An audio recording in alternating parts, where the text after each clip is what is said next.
Hai jirra jirtu hordoftoonni chaanaala kiyyaa akkam jirtan nagaa keessanii fayyaa keessanii isiniin jedha akkam jirtanii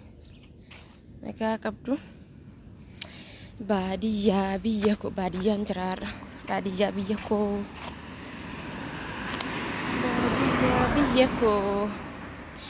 ganda dhaloota koo baadiyyaa warri baadiyyaa yaaddan koota nante baadiyyaa margi jechaadhaan margi akkanatti margarte dhugaa waaqayyo das nama ay baadiyyaa biyya koo ganda dhaloota koo laalame das nama jettu baadiyyaan isheetu wi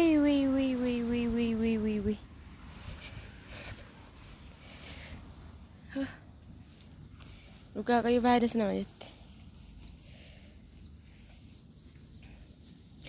magariisadha ani jechuudha biyya arabaa kanatti dhugaa waaqayyo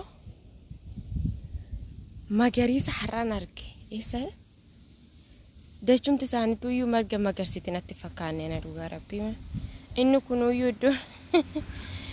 gaara jechuudha hallayyaadha bakka har'aan arge jechuudha ani magariisa ta'uushee yaa rabbii kiyya nama garrama magariisni ishii baay'ee das nama jetti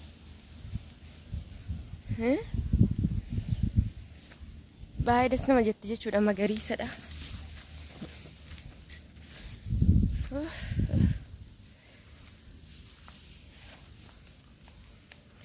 dhugaa waaqayyo baay'ee das nama jetti magariisadha ilaala akkam babbareedde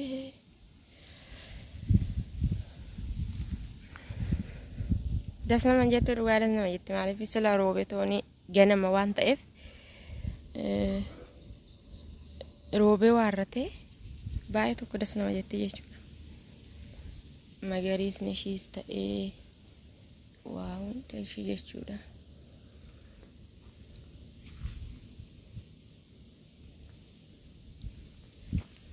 namatti tolti jechuudha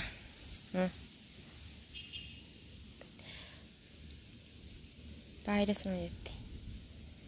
ante magariisni ishee baay'ee magariistudha jechuudha alaa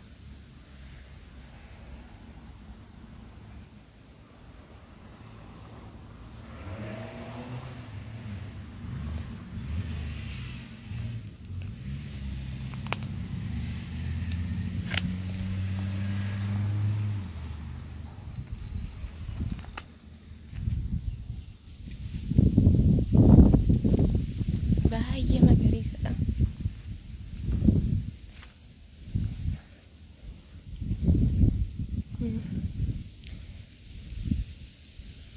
gibbii keessa odoo akkanatti margi baay'ee namatti tolaa jechuudha garuu gibbii keessa hin jiru